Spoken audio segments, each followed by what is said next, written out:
gente tinha uma coisa que eu queria muito fazer há muito tempo, que era convidar o Felipe Hirsch para estar conosco, porque é um diretor que nos inspira, que tem dito ao Brasil e ao mundo o que é dentro de alguma dentro do que de tudo assim o que é a intelectualidade brasileira, a sensibilidade brasileira, alguém que contribui de uma maneira muito contundente para que a gente vou falar aqui um negócio complicado, mas para que a gente se limpe um pouco dessa pecha que a obra, que o Cão Vadio fala tanto sobre isso, dessa pecha de uma gente de segunda linha, porque a gente está na margem desse planeta, né? Nesse planeta que escolheu alguns países para ficarem à margem.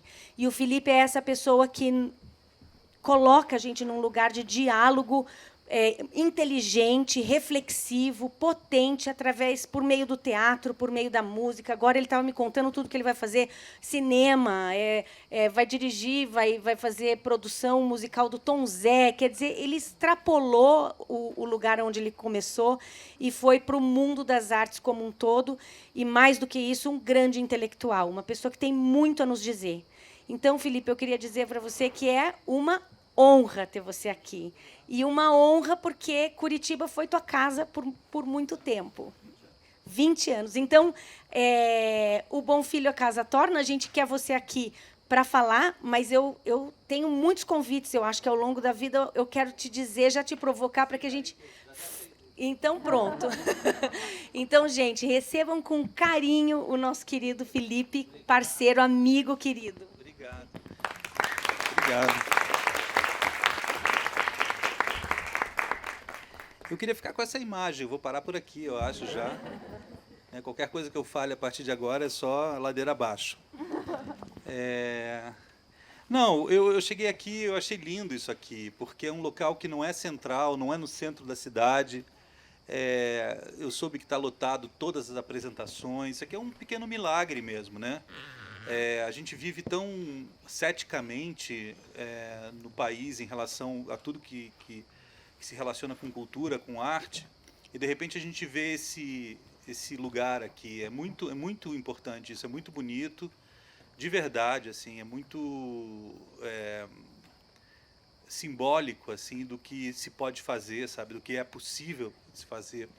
E eu já tinha percebido isso pelas outras peças que eu vi do Avilola, mas quando você vê isso, essa reunião de esforços para transformar um lugar como esse, eu conhecia razoavelmente esse lugar, em algo tão agradável, tão bonito, tão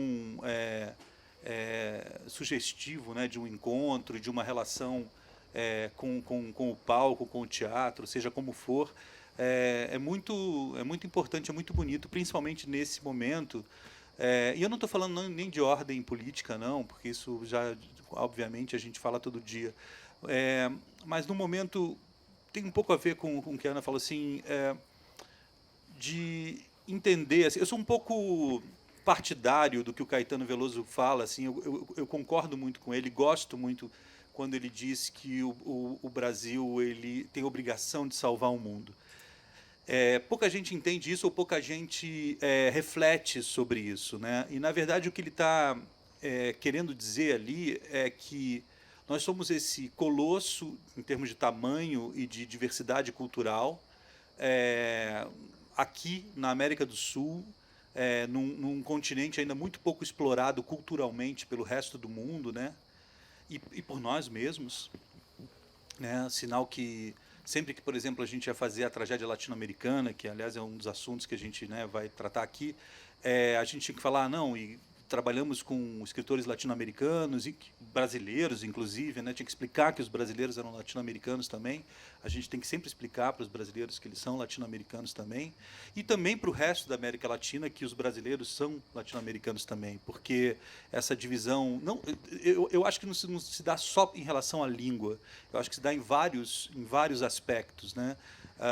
O Brasil acha um pouco kitsch o resto da América Latina, né? sabe, ter ali irmanado uma Colômbia, um Chile, uma Cuba, uma Venezuela, independente de caráter político, estou falando de questões culturais, México, tudo isso inibe um pouco o brasileiro, em especial o brasileiro de classe média alta e rica, que prefere se identificar com a Flórida, e estranhamente, né? E com os Estados Unidos, e parece que isso não afeta a cultura, mas vamos pensar mais ou menos. Vamos pensar no cinema novo, por exemplo, no que se produzia na década de 60, obviamente influenciado pela Europa, sem dúvida nenhuma, mas com um pé na antropofagia, né? Então, assim, o cinema novo era um pouco a antropofagia do Oswald, né? O manifesto, ele floresceu principalmente na década de 60. Principalmente, não estou dizendo que só, mas principalmente na década de 60 com a Tropicália, com o cinema novo, posteriormente com o cinema marginal. Esse cinema, essa é a música, a Tropicália, os artistas todos que estavam ali reunidos, não só em relação à música, mas todos, eles eram um florescimento do manifesto antropofágico. E o manifesto antropofágico sugeria que você lidasse com o eurocentrismo, ou com a ideia da cultura greco-romana, com essa ideia de uma cultura clássica, né, ocidental, deglutisse ela e transformasse em algo genuinamente brasileiro. E o cinema novo fez isso, de alguma maneira. E o cinema marginal fez isso, a Tropicália fez isso. Então, houve ali um florescimento dessa ideia antropofágica, que é um manifesto que a gente tem muita dificuldade de se livrar dele, e eu acho bom que tenha mesmo. Então, quando você escuta hoje um disco da Jussara Marçal, ou um disco do Kiko Dinucci, ou qualquer coisa que esteja se fazendo hoje em dia, mesmo no aspecto, em qualquer obra, não só musical, você está sempre lidando com isso, com Randstaden, com canibalismo, com deglutir a cultura clássica europeia, transformar em algo genuinamente brasileiro. Você está lidando com isso. É quase como se o manifesto fosse infindável, pelo próprio conceito, a ideia pós-modernista que ele tem, né? Então, por que estou dizendo isso? Porque, de alguma forma, isso sempre esteve. A gente sempre lidou com isso, porém, na retomada, eu estava exemplificando por que a gente é muito ligado aos Estados Unidos, na retomada, do cinema brasileiro em especial, eu estou falando do cinema, mas leia-se tudo, né, ali na era Collor, etc., coisa que também vai acontecer de novo, nós estávamos ligados a dois pontos centrais, principalmente de produção. Primeiro, a publicidade, porque o que se manteve vivo naquela época foi a publicidade. Daí a importância... o poder de uma produtora como a O2 ou como a Conspiração, que são produtoras enormes que estão produzindo, por exemplo, filmes e séries, etc. Porque elas conseguiram se manter vivas na época onde a Embrafilme foi destruída, através da publicidade. E isso trouxe para a gente características de produção de publicidade, inclusive nos seus valores, nos seus preços. O cinema brasileiro ficou mais caro, tudo teve essa característica. E a segunda, a gente passa na retomada a ter um projeto de produção nos moldes do cinema americano, nos moldes do teatro americano, nos moldes... Então, como se produz, como se desenvolve, como se lida com a ideia, como se... Né? Então, assim, a gente passa a ser cobrado por isso. E com a chegada agora dos streamings, né, que é a base aí agora fornecedora de verbas ou de possibilidades para as produções, etc., isso mais ainda, porque quem são os contratados desses lugares são pessoas de LinkedIn, de Harvard, etc., que sabem lidar como um americano lida com uma produção. Então eles exigem do artista brasileiro que ele lide exatamente com a criação, com a produção nos moldes americanos, né? Então, como a gente pode ter hoje o Glauber Rocha sem roteiro filmando? Como a gente pode ter hoje o cinema marginal, o Tonati fazendo bang bang, né? Como isso pode acontecer? Vocês vão me falar, bom, mas eles também não tinham muito dinheiro. Eles não tinham dinheiro, mas eles tinham, de alguma maneira, algum interesse, seja da mídia, seja do público. E eu vejo hoje, por exemplo, grandes intelectuais, pessoas que eu admiro muito, pessoas que puxa, sendo lavados mentalmente pela cultura dos streams, das séries, tal. Às vezes eu falo isso, discurso sobre isso, falo para uma pessoa assim, você não acha isso, tal? Eu acho também, mas tem uma série, não sei se você assistiu, essa é boa, essa é legal, tal. E eu vejo que é como se fosse, sei lá, os Gremlins, né? Eles foram e as pessoas vão se transformando nisso. E isso é muito assustador. E voltando para o Caetano Veloso, é isso. Com isso, o Brasil ele fica cada vez mais desconhecido, cada vez menos a gente consegue traduzir o que é o Brasil. E o Brasil ele tem duas... Eu acho que aquela frase do Olavo Bilac, que eu não lembro exatamente dela, mas é aquela primeira frase do Olavo Bilac que fala sobre a língua brasileira, és ao mesmo tempo esplendor e sepultura, eu acho que ela define muito bem o Brasil. Muito bem, ele está falando sobre a língua, obviamente, mas eu acho que ela define muito bem o Brasil. Esplendor e sepultura. Por quê? Porque sepultura, porque nós somos, obviamente, descendentes de dois holocaustos gigantescos, dos povos nativos e da escravidão, né? E não são pequenos, eles estão na nossa rua, na nossa casa, eles estão assim, a cada dia a gente respira essa tragédia, né? No Brasil, essa tragédia que hoje é de ordem social, mas que é de ordem de todos os aspectos, né, culturais e humano, né, uma tragédia gigantesca que a gente não consegue lidar e não sabe, e não tem governo que saiba lidar com isso. Existem os melhores e os piores, mas é sempre muito difícil. E o mundo não para, né? O mundo não para, a tecnologia não para, a gente está sendo atravessado por isso, né? Eu sinto hoje que a pandemia foi assim, exatamente isso, assim, a gente está sendo atravessado e virando dinossauro, mas a gente já chega lá. Falando sobre o Caetano, é isso, assim, a gente, e com isso é muito difícil a gente explicar o esplendor. A sepultura a gente convive com ela, mas o esplendor também vem das feridas, ele também vem das marcas. Então, quando a gente fala em mestiçagem, por exemplo, a partir do estupro nas senzalas, essas coisas tão trágicas que o Brasil carrega, é inegável também que isso trouxe, a mistura de raças, trouxe esplendor. Então, como explicar, como conhecer o Brasil, né? Como conhecer, como explicar o Brasil? Existem pessoas que conseguem contar um pouquinho do Brasil, então eu tenho muito respeito por essas pessoas. Às vezes são acadêmicos, às vezes são intelectuais, às vezes são pessoas como Darcy Ribeiro. Darcy Ribeiro hoje seria, obviamente, cancelado por uma parte da juventude hipster. Seria, em Santa Cecília, com certeza, para quem conhece Santa Cecília. Risério está sendo cancelado. Risério escrevia sobre livros importantíssimos, mas por um livro, inclusive infeliz dele, muito raivoso, ele foi cancelado por toda a sua obra. Sérgio Buarque de Holanda, Gilberto Freire. Obviamente a gente tinha que revisar essas obras, repensar essas obras, mas não adianta a gente ficar fazendo julgamento no tempo, porque isso são bases, são raízes que devem ser, que nos deram frutos. A gente tem que colher esses frutos e ir à frente, né? Então, eu tenho o maior respeito por isso e, obviamente, pelos artistas, porque são eles que conseguem traduzir e contar a história e o Brasil, né? Então, eu tenho imenso respeito por isso. Então, você imagina o que é uma fase dessa, uma fase onde os artistas estão sendo atacados, etc. Isso é muito doloroso, porque a gente não... quando a gente começa a explicar para o mundo o que é a bossa nova, né?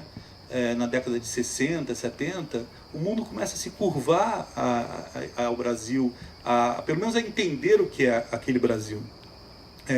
Quando a música, pelo menos, que talvez seja o melhor cartão de visita que a gente tenha, através da Tropicália, etc. Mas não é só isso, gente. É o Ithaca no Whitney Museum.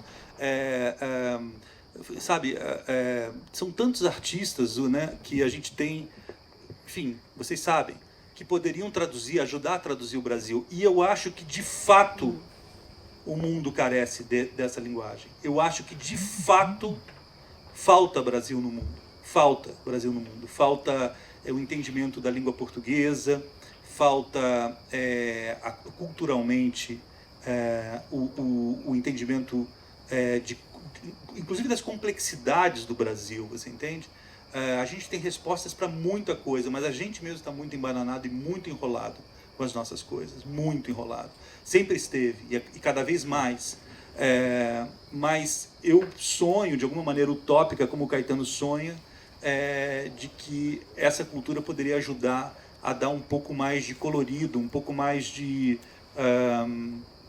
saídas para uma cultura europeia. Assim como eu imagino que a África também, como eu imagino que as culturas menos conhecidas, as orientais, conhecidas que eu digo do eurocentrismo, a partir do eurocentrismo e da ideia dos americanos, etc., eles seriam, que obviamente é quem rege o mundo economicamente e culturalmente também. Eles precisam disso. E em bloco, a América Latina seria um local absurdamente forte culturalmente, você entende? Imagina a literatura que se produziu desde sempre na América Latina. Imagina a música que se produziu desde sempre na América Latina. Quando eu repito tanto a música, é porque, ainda que eu concorde, lembra daquela briga do Caetano Veloso com o Hermeto Pascoal, porque o Caetano disse que a música americana é de fato a música mais importante do século XX, ainda que se concorde com isso, embora o Hermeto Pascoal tenha ficado revoltado, e ainda que se concorde com isso, eu vejo por que se concordar com isso, não existe segundo lugar, não existe um lugar para além da música anglo-saxã produzida nos Estados Unidos e na Inglaterra durante o século XX, além do Brasil. Não existe. Você vai juntar assim, se fala em música africana, é porque você fala de uma música feita em 54 países diferentes. Entende? Não é num país só. A música africana é riquíssima, mas é feita em 54 países diferentes. Aliás, é uma grande falha do nosso conhecimento e da nossa informação a gente falar em música africana. A gente tem que falar em música senegalesa, música de Benin, música da Nigéria, que são coisas absolutamente diferentes, né? Claro, óbvio, com uma influência maior da cultura dos muçulmanos no norte, outra do Banto, outra do Yorubá, mas enfim, absolutamente diferentes. Então, eu acho realmente que falta Brasil, e tem um pouco a ver com o que a Ana falou, assim, eu acho que a gente se considera a parte do mundo e nos consideram a parte do mundo por causa dessa constante viralatice nossa de não lidar com a cultura brasileira no patamar que ela merece ser considerada, em todos os aspectos, né? E aí eu não estou falando nem de política, eu nem entrei em política, porque se eu entrar em política a desgraça é muito maior, né? Você só falou de política. Eu só falei de política, mas assim, eu não entrei especificamente na política cultural que a gente está vivendo, né? Eu estou falando da gente mesmo, dos artistas, das pessoas que consomem. Isso não significa você virar o nariz para o teu umbigo e ficar falando só nisso. Você tem que ter um radar na tua cabeça, você tem que ter uma antena, você tem que saber tudo que lida, mas você tem que, de alguma maneira, também saber que você é formado e filtrado a partir disso, né? A partir dessa ideia. Felipe, cadê? Tem aqui som? Eu nunca tomo vinho, mas eu achei que esse local combina. Então... Eu acho que não precisa... Você vai me ouvir aí, né? O outro sim. Daqui a uns 5 anos, não. Você retomou, você resolveu... é bonito ver o percurso que você fez ao longo da tua carreira brilhante de diretor. E eu não estou falando isso aqui... Eu falo diretor, mas como pensador do teatro, como pensador das artes. Dentro de um longo tempo, você trabalhou muito com a coisa norte-americana, com a música com textos europeus, ou seja, você se cercou disso e num determinado momento você se bastou disso e deu um próximo passo. Sim. E quando você foi assistir o Nuon no Rio de Janeiro, você me fez uma provocação muito deliciosa. Você foi muito gentil com o espetáculo, você falou, eu não sei fazer isso, incrível o que você fez, mas por que você não está falando da gente? Você falou, você é tão brasileira, você tem tanto recurso e você viveu na América Latina, por que você não está falando da gente? Eu respondi... Eu lembro disso. Você lembra disso? E isso me provocou a fazer o Cão Vadio. Não sei se você sabe que... Eu até imaginei, mas não quis ser...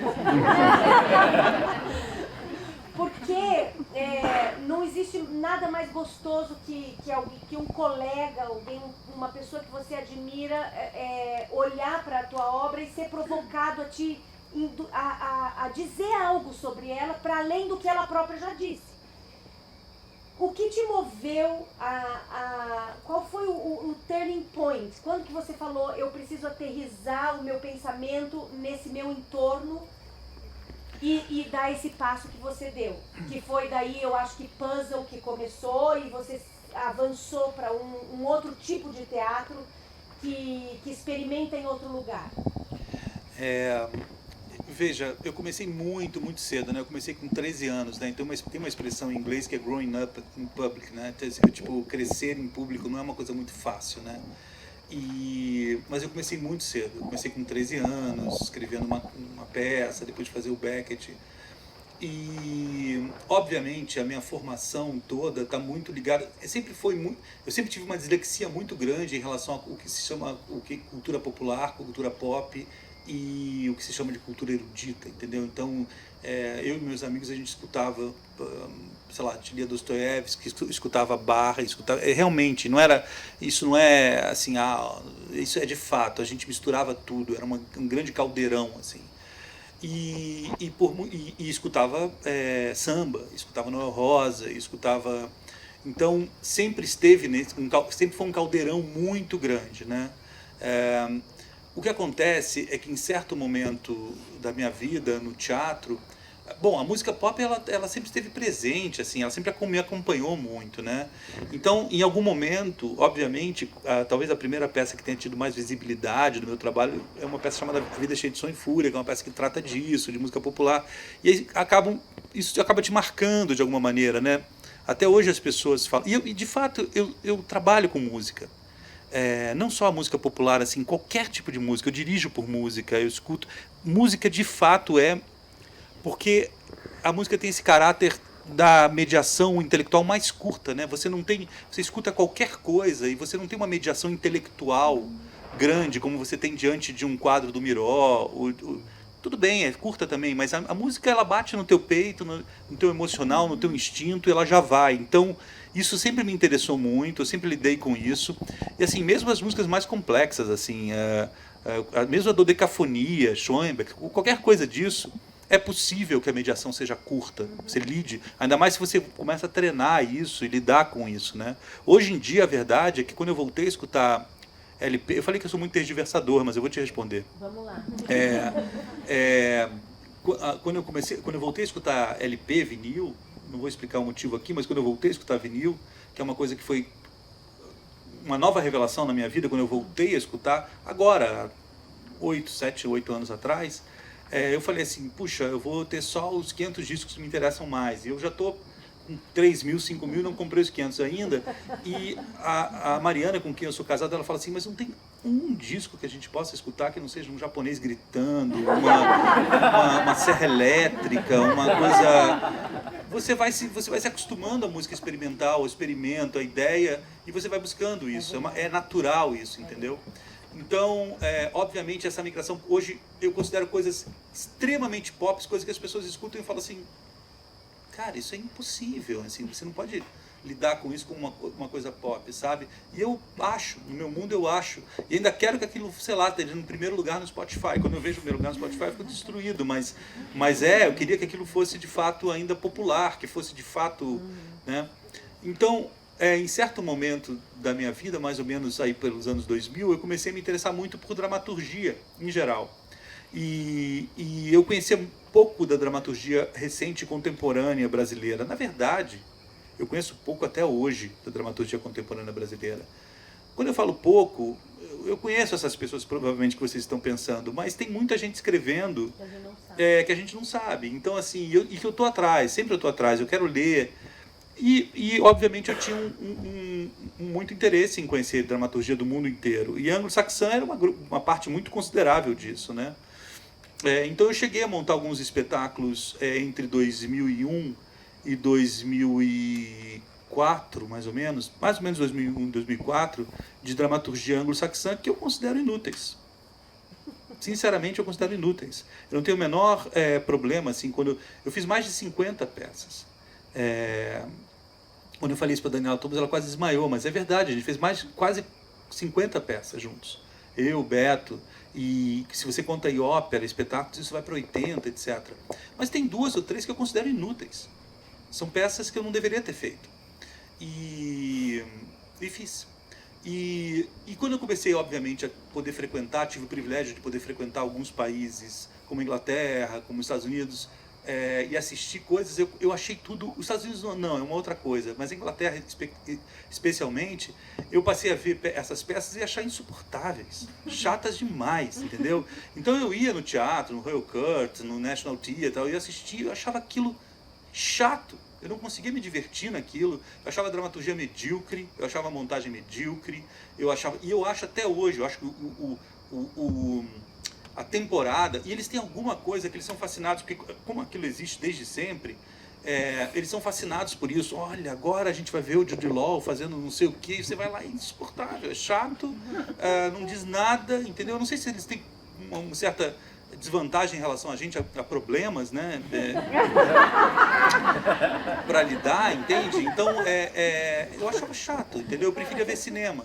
E aí, quem me formou, de fato, fez cinema, né? E aí, obviamente, eu não quis forçar uma barra. Eu comecei a fazer uma transição para as coisas que me encantavam. Eu comecei também...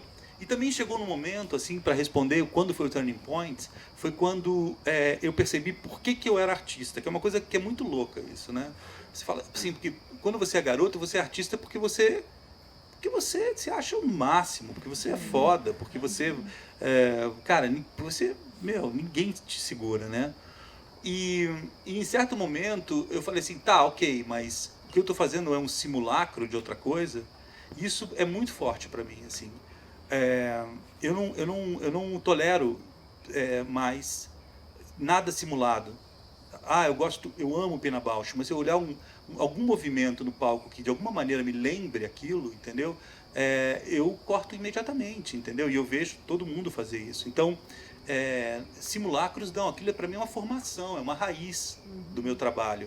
Mas eu não posso ficar simulando aquilo, eu tenho que me encontrar. E por que você se encontra? E aí, talvez seja uma coisa importante para vocês levarem para casa, se é que você já não tem isso dentro de vocês. Quando é que você se encontra? Em 2 momentos específicos. Primeiro, quando você aprende a falar não sei, que é uma coisa que para o jovem é impensável, né? Você olha assim, e a pessoa pergunta assim, sim, mas você está querendo, o que você quer? Onde é que você vai chegar com essa cena? Como é que você vai fazer isso? E aí você, com muita dificuldade, você fala, não sei, eu não sei. E o não sei, ele te leva a uma outra coisa, que é experimentar. Porque quando a gente começa um grupo, a gente começa com o título de teatro experimental. Mas isso é só um título. É só um título. Quando você de fato começa a experimentar, você fala, olha, isso é experimentar. É uma coisa mais simples e é uma coisa assim que você vai de fato experimentando. E aí você fala, não sei, eu não sei, eu não sei. Normalmente acaba até não sei mesmo, mas você vai experimentando e vai experimentando até um outro momento. E a segunda coisa é quando eu descobri que cada artista, cada pessoa, obviamente, tem uma formação sensorial absolutamente diferente da outra. Então isso é milagroso, assim, é místico, é milagroso, é meu ponto de contato com Deus, com o universo, etc. A partir do momento que eu percebo que todos vocês, todo mundo, todo esse bairro, toda essa cidade, todo esse mundo, cada pessoa teve uma educação sensorial, um código absolutamente diferente do outro. Portanto, porque viu as coisas diferente, em momentos diferentes, está vivendo um momento emocional diferente, lidou com aquela situação diferente, foi tocado de uma maneira diferente, viu às vezes a mesma coisa, mas num momento diferente da vida, foi formado com todos os sentidos, porque tem a multiplicação também de todos os sentidos. Uns cheiraram mais, uns sentiram mais o paladar, uns assistiram mais coisas, outros ouviram mais. Então, absolutamente diferentes. E o que nos diz isso? Nos diz que a única coisa que pode interessar a uma plateia é quando você é único. É quando você mostra o que você é. O que você é, essencialmente o que você é. E também não é fácil, não. Buscar isso é o que a gente faz o tempo todo. Como é que você busca o que você essencialmente é, ou como você vê aquela coisa? Como é que você vê aquilo? Que só você vê aquilo. E aí, obviamente, essas transições, elas fazem com que eu me aproxime mais, me deixe muito mais pessoal o meu trabalho. O trabalho passa a ser muito mais pessoal, um trabalho mais relacionado ao que eu vi, ao que eu vejo, ao que eu lido, à minha cultura, à minha unimultiplicidade, e aí essa transição se dá. Eu deixo de ser um ótimo diretor, encenador genérico, e passo a ser um artista específico, com todas as falhas e todas as, né? E passo a não lidar mais com a ideia de gostou, não gostou, isso é bom, isso é ruim, isso são 4 estrelas, isso é 1 estrela. Eu passo a esquecer esse tipo de relação. Isso está acabado, isso não está acabado. Pelo contrário, eu começo a forçar que o acaso me visite. Então eu começo a lidar com uma outra forma completamente diversa de pensar nas minhas obras, e não só nas minhas obras, no assistir também, no ver a obra das outras pessoas, né? Então eu escrevi um artigo sobre o Antunes quando ele morreu, porque é isso, a gente vive com mentalidade de capítulo de bar. Então a gente fala assim, o Antunes fazia peças melhores, o Antunes era bom, agora ele não é bom, o Antunes fazia peças legais na década de 80. E, na verdade, o que o Antunes queria e o que de fato me interessava, sobretudo o que me interessava como espectador do Antunes, era ver 1 segundo dele. Porque 1 segundo de um grande artista como ele é 1 segundo vertical, é 1 segundo de aprofundamento que você vai carregar pela vida. Então eu ia assistir um espetáculo dele, ele era um homem de 90 anos, eu não exigia dele 3 horas de tour de force, de perfeição, até porque isso não existe, de perfeição, de gostos, etc., de equilíbrios energéticos. Pelo contrário, eu tenho grande admiração pelo que é errático, né? Sou formado pela Bujanra, então eu vi assim uma menina, sei lá, um coro de meninas que saem correndo pela coxia direita e cruzam o palco, e o som é levado lá pelo fundo e vai embora. É uma coisa que eu nunca esqueci. Nunca esqueci. Então, isso é 1 segundo. E isso é o que me importava. E é isso que eu também comecei a buscar. Eu comecei a buscar segundos, eu comecei a buscar instantes, eu comecei a buscar... a minha observação passou a lidar com as coisas mais delicadas e menores, e as que de fato eu carregaria para a minha vida, e não com obras... E aí vai mudando tudo, você entende? Vai mudando tudo. E aí tem o caráter também da mudança da Sutil para Ultralíricos, que é muito... que eu talvez valha a pena falar sobre isso, eu tinha um grupo de teatro que começou em Curitiba, em 1993, e existe uma questão muito interessante, assim, eu vou falar em relação à leitura também, mas assim, desde o primeiro espetáculo que a gente fez, os espetáculos são muito legais. Isso que eu vou falar não tem uma influência no resultado, tá? Não tem mesmo. Podem acreditar que não tem. Mas, obviamente, eu não tinha coragem de falar isso. Eu era um garoto, tal, entendeu? Hoje eu falo com mais calma. Mas eu odiava ensaiar. Eu odeio ensaiar. Odeio. Eu acho insuportável ensaiar. Entendeu? Então, cada vez que eu ia para o ensaio da Sutil Companhia, eu ia... Você imagina que ela durou 20 anos. Eu levei 20 anos para ter personalidade, para falar assim, eu não aguento mais isso. Eu fiquei 20 anos em salas de ensaios, às vezes 6, 8, 10 horas por dia, achando insuportável aquilo. Eu lembro de no primeiro dia eu ia como uma criança vai para o primeiro dia do colégio, com a lancheira, animado, tal. Quando eu pensava que ia ter o segundo dia, eu estava desesperado, entendeu? Por quê? Porque eu não tinha inventado o meu jeito de ensaiar.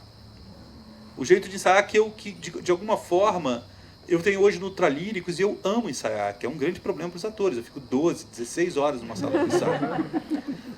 Mas na Sutil foi só sofrimento. Isso não se relaciona aos resultados. Fiquem tranquilos, assim, não é que eu estou falando que por isso os resultados são ruins, ou melhores ou piores, entendeu? Mas eu odiava. Era um ensaio de repetição, era um ensaio muito tradicional, digamos assim, de teatro, sabe? De repetição, repetição, repetição, buscar repetição, muita leitura, mesa, pau, tal, tal, tal. A mesa até eu gostava. E era insuportável, assim. E no final eu estava doente, assim, doente. Quando, na transição para ultralíricos, assim, e a gente fez coisas lindas na Sutil, eu tenho o maior orgulho disso.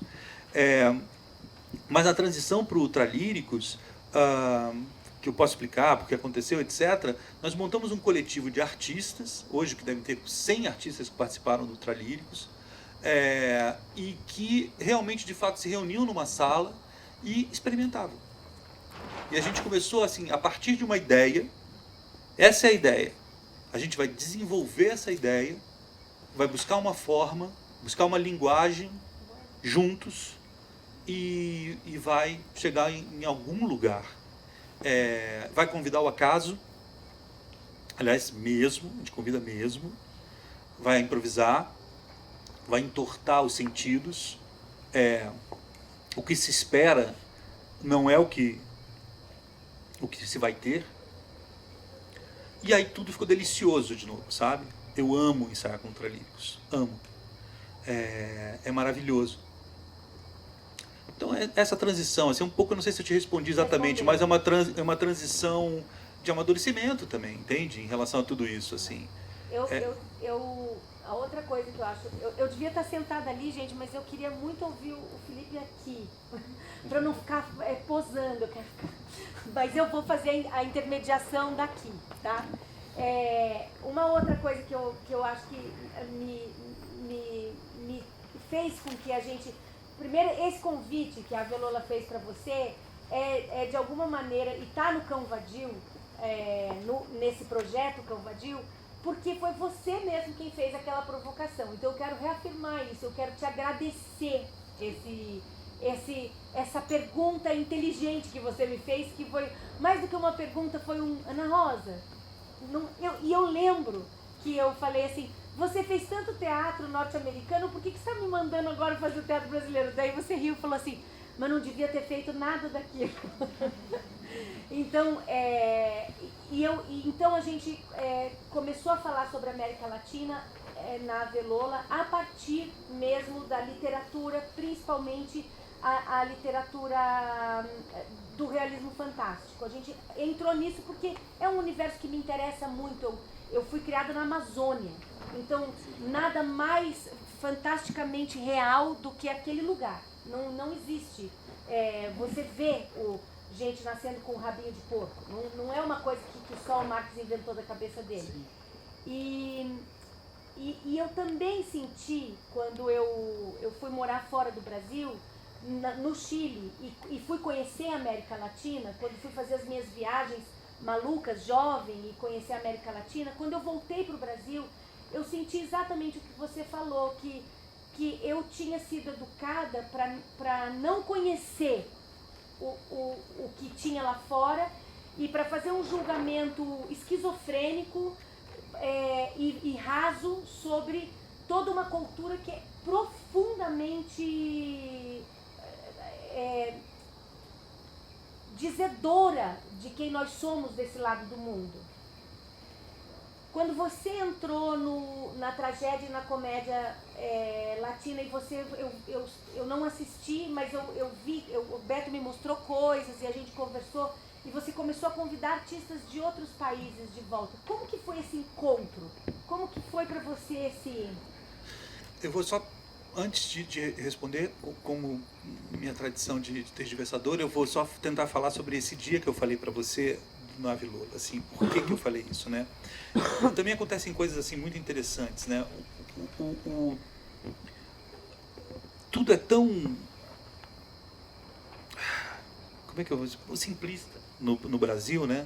Que, por exemplo, o período que eu fiz obras anglo-saxãs, né? Não exatamente americanas, mas inglesas, enfim, ele foi muito curto na minha vida. Ele foi de 2000, exatamente, do Sonho e Fúria, a 2003.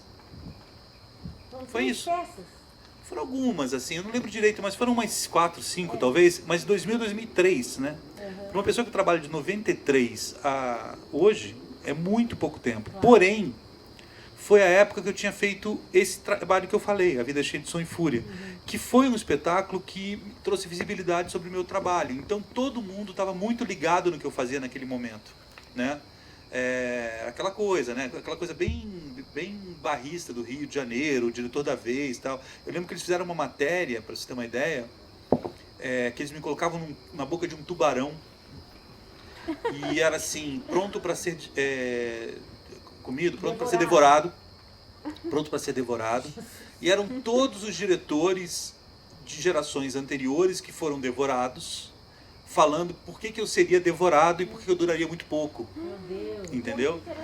E aí, assim, eram amigos, meus parceiros, assim, pessoas que eu conheço hoje que eu gosto muito, mas falando, sabe? Bia Lessa, Gabriel Vilela, falando até inocentemente. O Gerald, acho que falou. Inocentemente, sem nenhum tipo de... Mas falando por que eu seria devorar, porque eles também foram devorados, tal. Então aí também eles todos, né? Mas era isso, era um pouco uma coisa meio de ordem de revista de costumes, né? Mas foi muito curto mesmo, assim. Eu acho que a partir de 2007, 6 ou 7, a gente já faz Dalton Trevisan, já começa a mudar muito assim o perfil. Mas aí quando eu falo isso no Ave Lola, no espetáculo, é porque eu achei o espetáculo tão técnico, tão complexo na sua feitura mesmo, entendeu? Tão rico, que eu falei, pô, esse grupo pode fazer uma coisa bacana se tiver concentrado na sua personalidade, entendeu? Porque também se eu visse um espetáculo que não tivesse isso, eu ia falar, eu não ia perder tempo falando isso. Mas ficou muito claro para mim que você estava falando a partir de... Você estava falando... Vai para o próximo. Exato. Eu entendi. Porque eu falei assim, esse grupo ele pode fazer uma coisa com personalidade e que valha, sabe? E que seja... Eu acho que vale a pena falar uma coisa dessa, sabe? Então que bom, assim, se isso... Até porque, pelas semelhanças com que eu via lá com o Soleil, com o Teatro do Soleil, de admiração, ou seja, de que ordem fosse, seria muito mais interessante que o Teatro do Soleil. Porque, justamente pelas coisas que eu falei no início dessa conversa. Porque o Brasil é um desconhecido. Ele não salvou o país ainda. E o Teatro do Soleil é um teatro quase turístico dentro da França, né, de Paris, assim, turístico no sentido não pedestre nas suas criações, não é isso que eu estou dizendo, mas você entende, já é um ponto turístico, né, da França. Está dentro do establishment, sim, né? completamente. É uma grife. E a gente não. A gente tem todo o material do mundo para se explorar. Então, assim, eu senti que tinha muito, muito caminho para todos os lados, tanto de ordem de distanciamento desse tipo de teatro, de um teatro que visse mais isso, que fosse uma simulação disso, aquilo que eu falei, que fosse uma simulação disso, quanto a questão da personalidade que você tem como tema, como na tua vida. Então, eu não vi ainda os espetáculos, mas se serviu, eu fico muito feliz. A segunda parte da pergunta era como que foi o teu encontro com a América Latina. Então, nessa transição da Sutil, eu tinha um projeto de trabalhar com literatura brasileira. E um curador do Sesc, que fez a curadoria da Feira de Frankfurt de livros, falou, você não quer desenvolver esse trabalho lá? E foi assim que a gente reuniu o grupo que deu origem ao coletivo Ultralíricos. A gente preparou o que seria um espetáculo e se tornou 4 espetáculos sobre literatura brasileira, que a gente chamou de puzzle, quebra-cabeças, rompe-cabeças, cada lugar tem um nome. E a gente foi para a Alemanha mostrar isso. Num momento muito específico, 2013. Eu moro na Avenida Paulista. Todos os protestos de direita ou esquerda começam na minha casa. Literalmente, eu não estou falando assim, é insuportável, eu tenho que sair de casa, eu vou para a casa da Daniela Thomas, a Daniela comprou até uma piscininha para o Inácio, eu acabei de ter um filho, para que eu possa fugir, porque é insuportável. O 2022 vai ser uma coisa horrorosa. Porque de fato começa tudo ali. E aí, eu lembro que o processo eram 2 peças, a tragédia e a comédia latino-americana, eu já sabia isso. E a gente começou... Quando eu falo começou, é interessante, porque na verdade eu sempre comecei, né? Isso é uma coisa muito importante também. Quando alguém convida você para começar a fazer uma obra do Ibsen, se você vai lá e compra um livro do Ibsen e rasga o plástico, alguma coisa está errada. Você rasgou o plástico e fala assim, vou começar um Ibsen. Você está atrasada. Né? Você começa a formação, você tem que estar fazendo o teu Shakespeare já. Você tem que estar fazendo o teu Ibsen. Você tem que estar fazendo o teu Dalton Trevisan. Você tem que estar fazendo... Né? Lidar com isso. Né?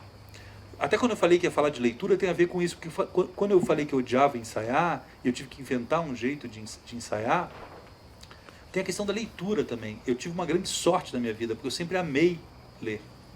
Eu sempre tive muita curiosidade, mas eu conheço muito jovem que tem vergonha de falar que não tem paciência para ler.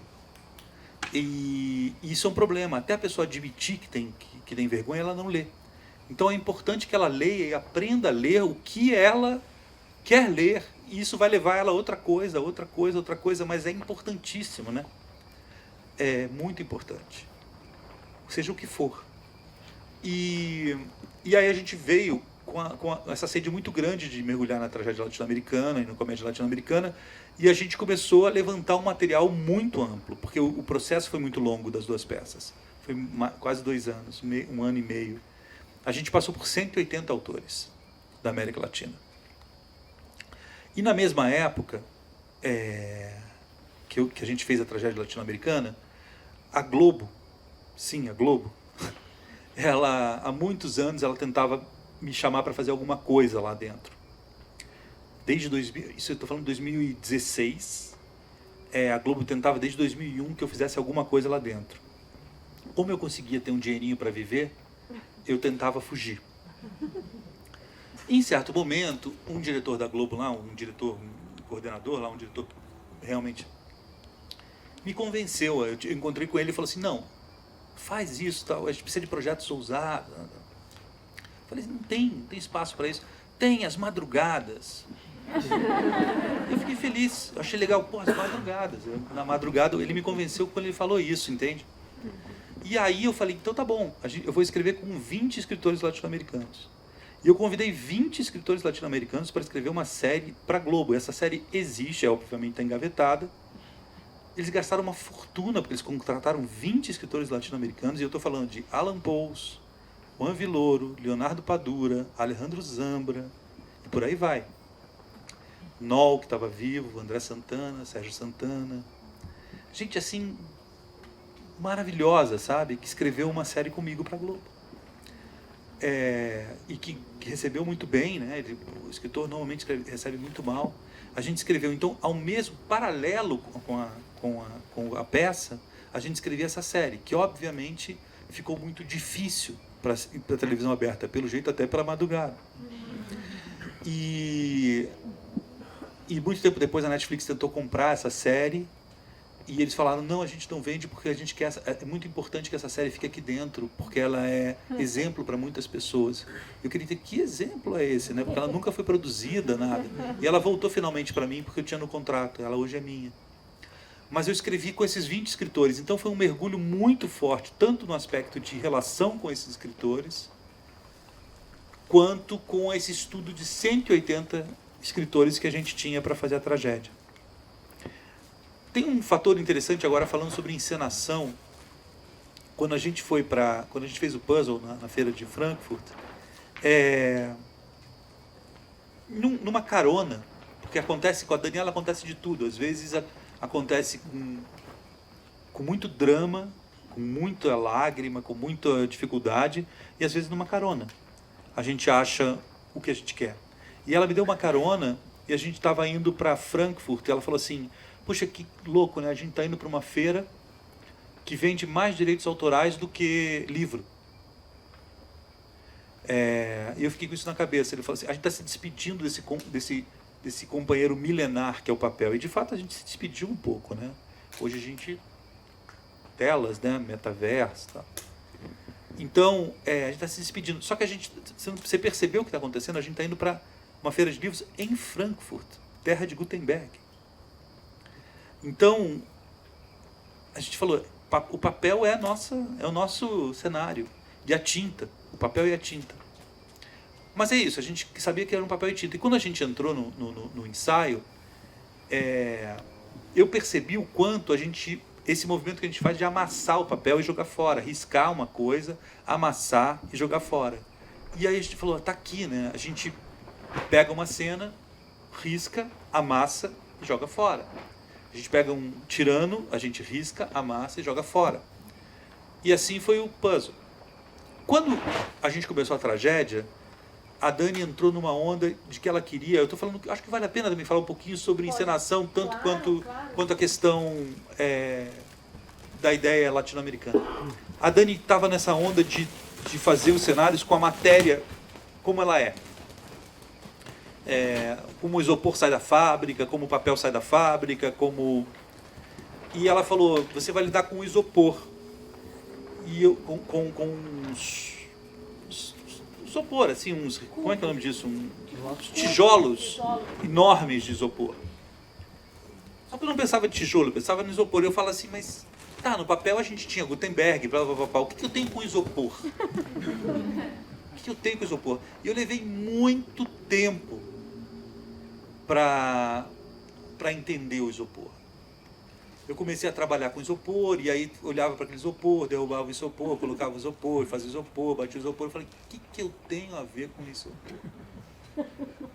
Aí, nas experimentações, eu comecei a perceber que existia uma certa violência quando os atores derrubavam o isopor, como criança, sabe?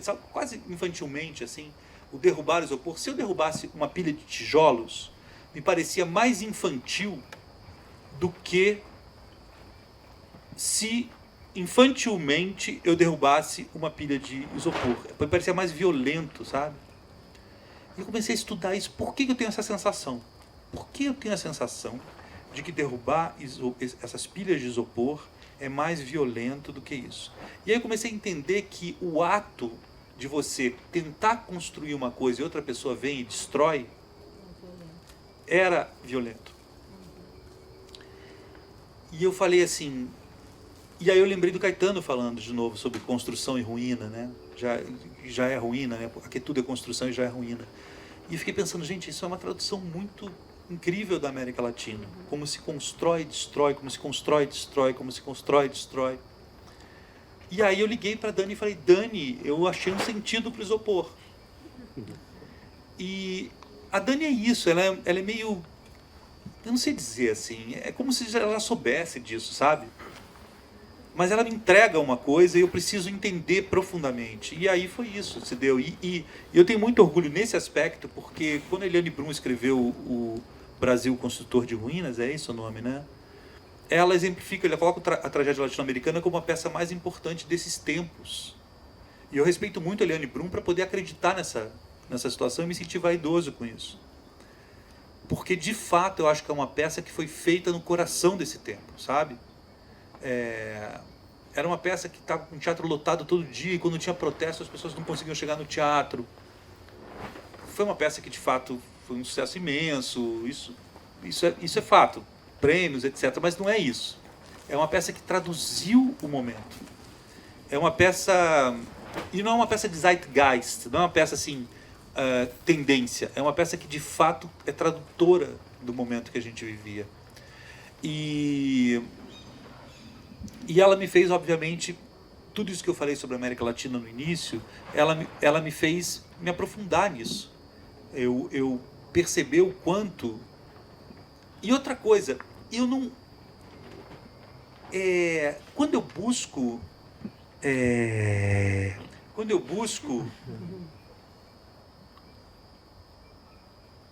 esse teor da América Latina, seja literário, musical, etc., eu busco com um caráter bem, eu vou usar uma palavra um pouco fútil, mas bem pop.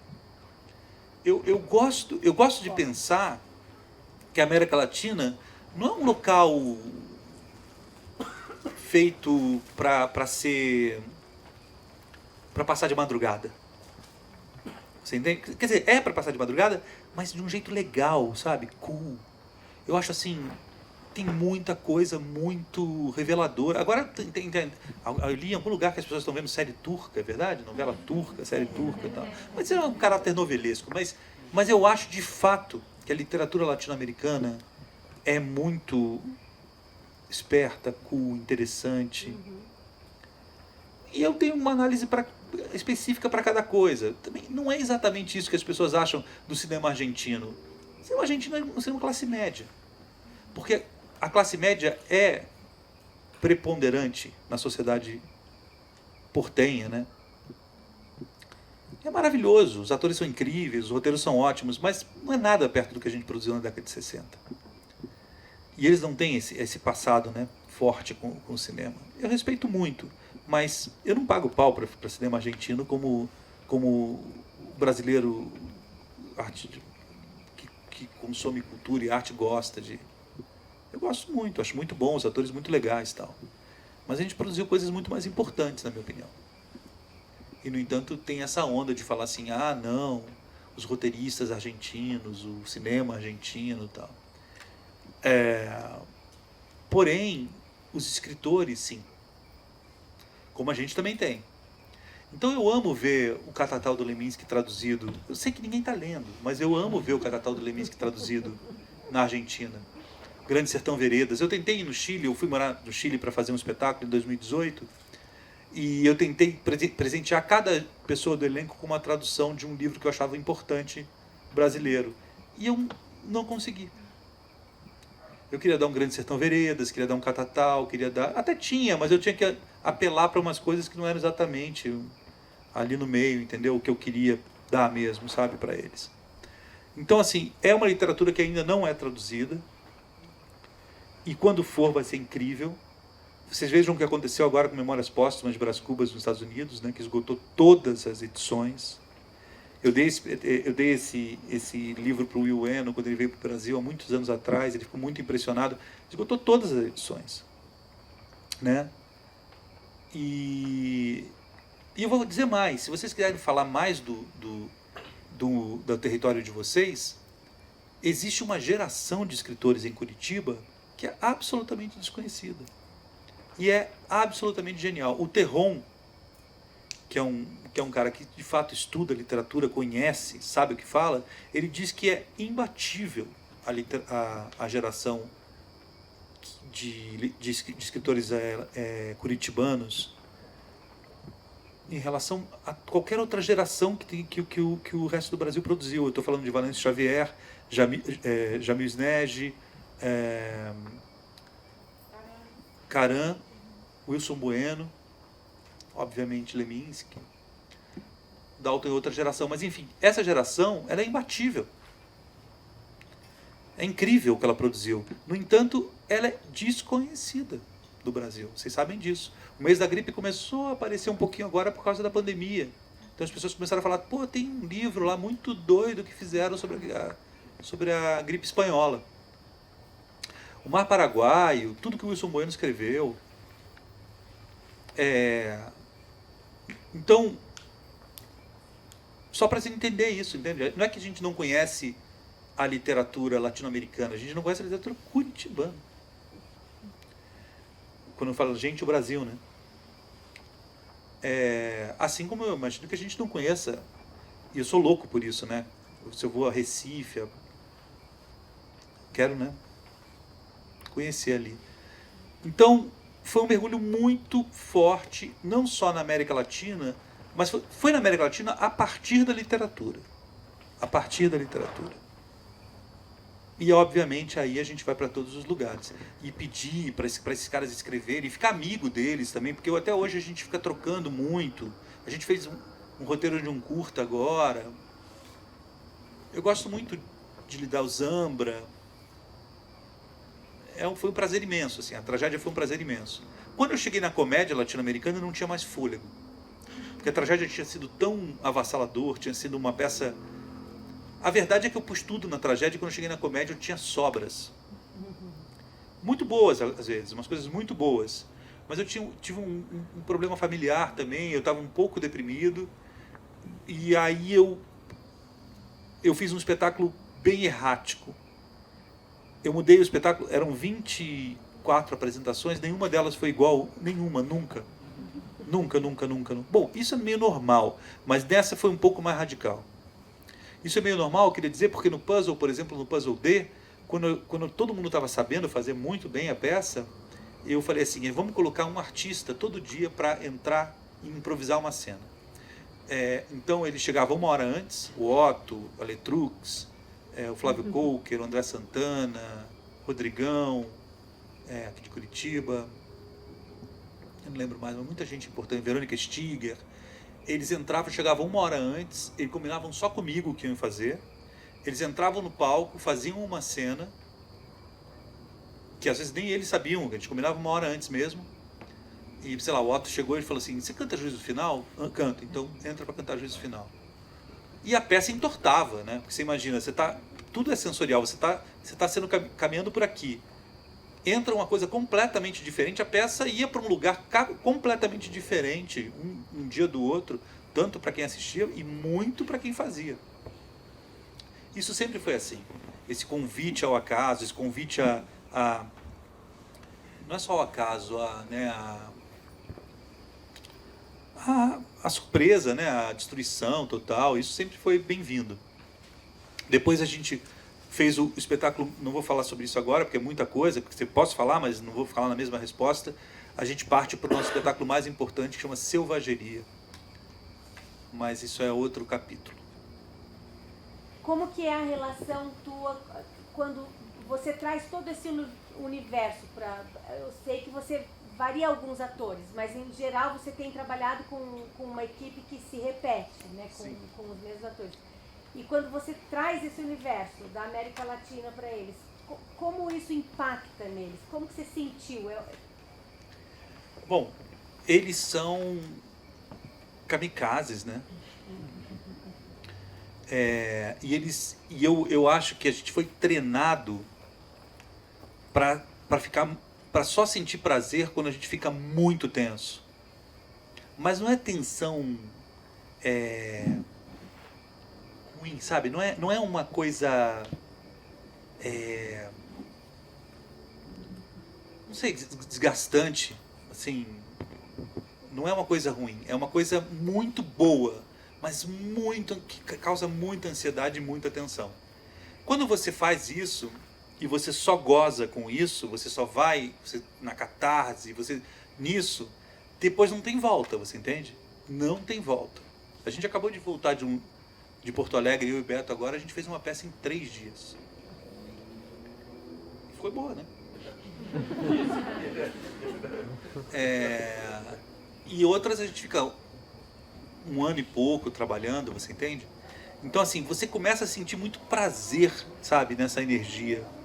E eles são assim, eles gostam disso, eles gostam de se arriscar, eles gostam... É por isso também que eu tenho uma tendência a sempre lidar com eles, né, com esses atores. Agora, eu trabalho com a Daniela há 21 anos, eu trabalho com o Beto há 27 anos, os nossos operadores técnicos trabalham há 16 anos com a gente.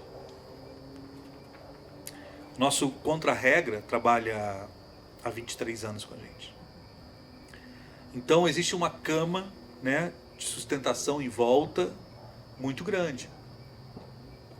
Mas todos têm isso. E os próprios atores. Agora, eu gosto muito de conhecer gente nova. Tem muita gente que fala assim, mas como é que é para fazer teste? Tal?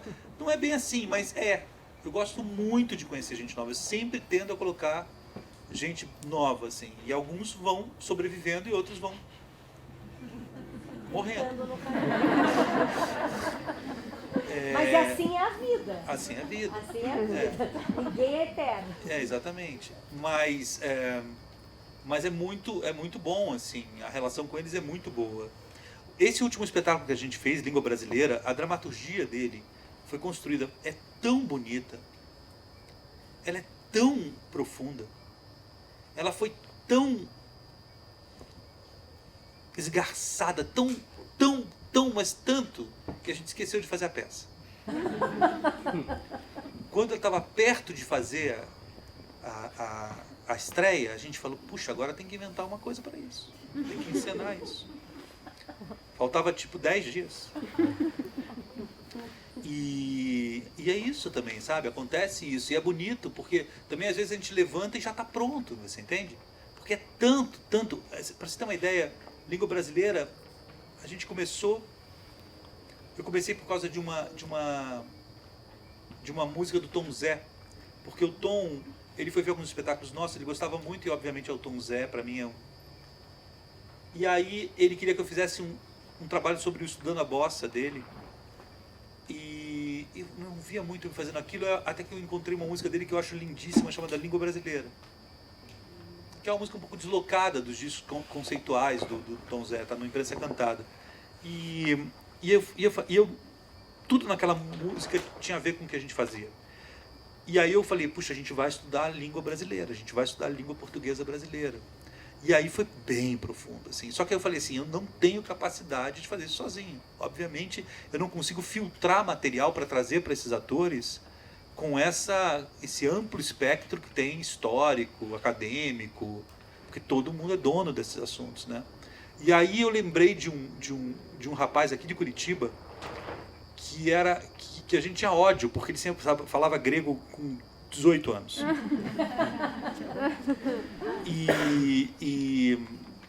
Então todo mundo achava um absurdo isso. E eu falei, aquele cara vai me salvar. O Caetano? O Caetano Galindo. E aí eu fui atrás do Caetano, ele acho que 1 ano mais novo do que eu, então era um bullying mesmo que a gente fazia. Ele dá ódio até hoje, né? Dá, mas é um ódio maravilhoso. Eu sou completamente apaixonado por ele hoje, mas eu tinha raiva. Não é raiva, eu tô brincando, mas a gente fazia bullying, né? Porque o cara, como é que o cara pode ser mais novo que a gente? Porque eu andava sempre com os velhos, né? Eu andava com a turma que era do Leminski, quando eu cheguei, com Tadeu, Sérgio, Beco, Marcos. E mesmo com os meus amigos assim que eram mais próximos ao Caetano, a gente falava, pô, mas aquele cara fala grego, cara. E aí eu falei, o Caetano, e a gente grudou. Em inglês arcaico. Tudo. Ele fala assim, eu só não falo isso é grego para mim porque eu falo grego. Ele fala. Quer dizer, russo. muito, né? Muito, assim, e aí a gente ficou muito próximo. E o Caetano, que é um homem negro, que é um homem preto, ele falou assim, a minha especialidade não é línguas africanas, é língua europeia. Isso é muito bonito, né? É língua europeia. Então ele nos deu aula de proto-indo-europeu, de língua ibérica, e nos levou a professora Ieda, dos falares africanos, uma professora maravilhosa, branca. A maior especialista, uma pessoa formada no Zaire, que hoje é Zimbábue, e a maior especialista em línguas africanas no Brasil, na diáspora. Felipe, e aí sim foi, Eduardo Navarro, Viveiro de Castro, línguas nativas, a gente começou a enlouquecer, desculpa só, entendeu? E aí começou a enlouquecer e a gente começou a receber Mamed, né, que fala muito, sabe tudo sobre árabe. São 24 línguas que eles falam no espetáculo. E aí a gente precisava... E aí a gente recebia gravações do mundo inteiro. Então veio gravações do Irã, Macau, da África toda. Por onde passou a nossa língua, tinha gente nos ajudando e mandando esse material. Você vai estrear quando esse espetáculo? Não sei. Não, isso é um problema seríssimo, porque aí a pandemia cortou a gente 10 dias antes da estreia. E 2 anos, eu não tive uma experiência assim, nunca tive. Uma experiência de uma peça que para 2 anos, ainda mais com a minha cabeça, e também eu tive um filho no meio. Assim, tudo, sou outra pessoa completamente diferente e pior. Tem gente que fala assim, não, nesses 2 anos a gente amadureceu, melhorou, não, eu piorei. Porque eu acho, de fato, que a gente está sendo atravessado, aquilo que a gente falou no começo, a gente está sendo atravessado por outras gerações, por outra... Não é que é uma questão de idade geracional, é uma questão de linguagem geracional. E então, quando as pessoas estão falando em metaverso, estão falando em derrubada do sistema financeiro, quando elas estão falando nesse tipo de coisa, primeiro eu estou com elas, segundo eu não estou comigo. Então, eu não sou... E a própria chegada das corporações, dos streamings, que é uma coisa que me preocupa muito como assunto, é uma coisa que há muito tempo me preocupa. Eu acho, aquilo que a gente estava conversando um pouquinho, eu acho que o teatro, ele é outro e será outro. Não é que o teatro... Ó, gente, teatro não acaba, teatro não morre, esqueçam. Esqueçam, entendeu? Quem morre somos nós. A gente que morre, a gente que acaba. O teatro está aí, o teatro sobreviveu todas as pestes, todas as guerras, não tem papo, o teatro acabou. Não acabou. Quem acabou foi teu país, é você, é outra coisa. Acabou mesmo. Então assim, então esse é o ponto. E eu acho que a gente está sendo atravessado por isso. Então quando você me pergunta quando eu vou fazer essa peça, agora. Dia 6 de janeiro ela estreia. Mas como ela será, o que será, eu estou vivendo essa crise exatamente agora. E ela estreia onde, Felipe? No Sesc Anchieta, dia 6 de janeiro. Mas eu não sei o que vocês vão ver. Quem for lá para o Anchieta, pode ser, se eu falar agora, essa peça é mais ou menos assim, é tudo mentira. Assim, eu não tenho ideia do que vai acontecer nessa peça. E alguma coisa me diz que vai ser muito estranho. Então eu acho que a gente podia partir agora para... A gente podia abrir para algumas perguntas e isso, que vocês, se quiserem, podem fazer. Senão a gente continua aqui batendo um papo. Pode ser, claro. Alguém? Sim. Por favor. Vai... Não precisa microfone. Eu faço teatro no Carnaval, aqui em Curitiba. E você estava falando dos streamings, né? Por isso que eu quis fazer essa pergunta. Eu não sei se você viu a entrevista do Wagner Moura para o Roda Viva, e ele justamente fala disso, né? Sim. Que ele acha que o que meio que está salvando um pouco as pessoas que trabalham com audiovisual e tudo mais é o streaming, né? Sim. Qual que é a sua opinião sobre isso? Assim, se isso é uma coisa boa por um lado, mas por outro é terrível? É isso aí, você respondeu. É uma coisa boa por um lado e péssima por outro. Amanhã eu vou estar com o Wagner Moura almoçando com ele e discutindo isso. Há um tempo atrás, o Wagner era um grande amigo. Há um tempo atrás ele deu uma entrevista para a Folha que eu fiquei super magoado com ele não sabe disso. Vai saber agora se estiver na internet. Mas eu amo o Wagner. Mas ele falou assim, algo como... Amo mesmo. Assim, é uma pessoa que trabalhou comigo, que vai trabalhar, a gente é muito próximo. E ele falou assim, puxa, mas eu quero fazer uma coisa para muitos. Eu não quero fazer uma coisa para poucas pessoas, alternativa, de 15 pessoas. Eu quero fazer uma coisa popular. Tal. Ele falou isso. E eu...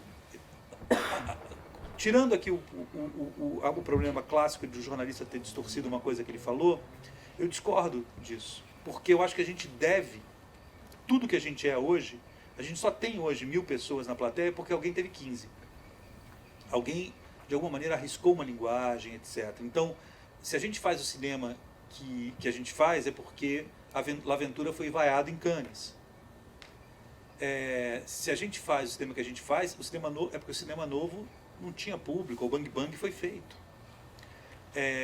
Se a gente faz o teatro que a gente faz, é porque alguém fez um teatro na década de 60 ou 70 para 15 pessoas experimentando algo. Se a gente faz a música que a gente faz, é porque o Weber fez tal tipo de concerto com atonal em tal época. Então, as pessoas que fazem para 15 pessoas são as pessoas que, de fato, eu quero me juntar e fazer, etc. Então, eu não tenho muito essa visão.